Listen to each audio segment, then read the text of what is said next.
Let's talk about the transition of what has happened in the game of college football and how trainers are approaching things. You said something interesting yesterday, that you're on the same page with Frank Wintrich, BYU's new strength and conditioning coach. Why did you say that?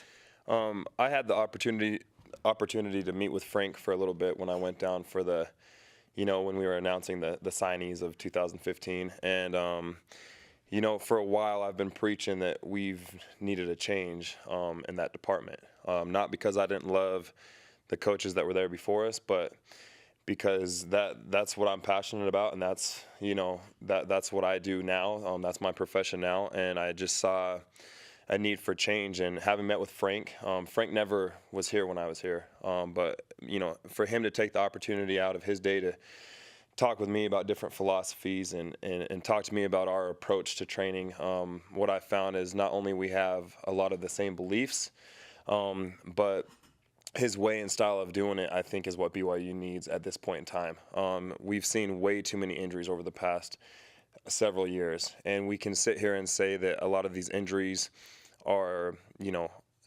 because of what has happened on the field. I totally disagree. I think a lot of these injuries can be prevented if we have the proper training. I remember my senior year or my junior year, I was there. We had 8 labrum tears in our shoulder that year. Yeesh. 8 different guys wearing slings that couldn't, play spring ball, that were rehabbing all the way up to before the season even started, and including myself. I was one of those. I've actually torn it 3 times at BYU. Wow. And just wait and watch and see this year how many labrum tears there are. I bet it drops substantially, and we'll be able to see that. But I'm on board with Frank and what he teaches. So you tweeted 12 days ago, the same thing. Love seeing BYU training with med balls, sled sprints, functional movement stuff, etc. Thank you, Frank. Finally, I can see eye to eye. So tell us about some of these things that maybe you see Frank doing that are different, and what effect they have. First things first, we're football players. We're powerful, we are explosive, we are fast. We are not Olympic lifters. Okay, you have Olympic lifters, you have power lifters, and then there's football players. We're not those other 2 things. So to make your main core lifts all about Olympic lifting or powerlifting, it doesn't translate to the field of football.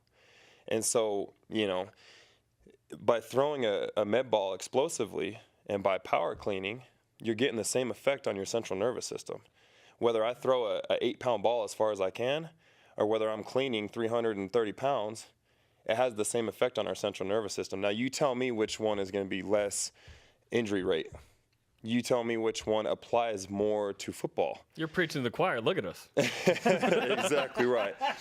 Explosive. So I would much rather have a kid that can throw a 8-pound med ball 20-plus yards and shoot his hips through and get hip extension versus power cleaning 350 pounds. Because just because you're strong doesn't mean you're explosive, and doesn't mean that you can move in the context of football. And not only that, Olympic lifting is a very complex movement. We have 100 guys in the weight room at the same time.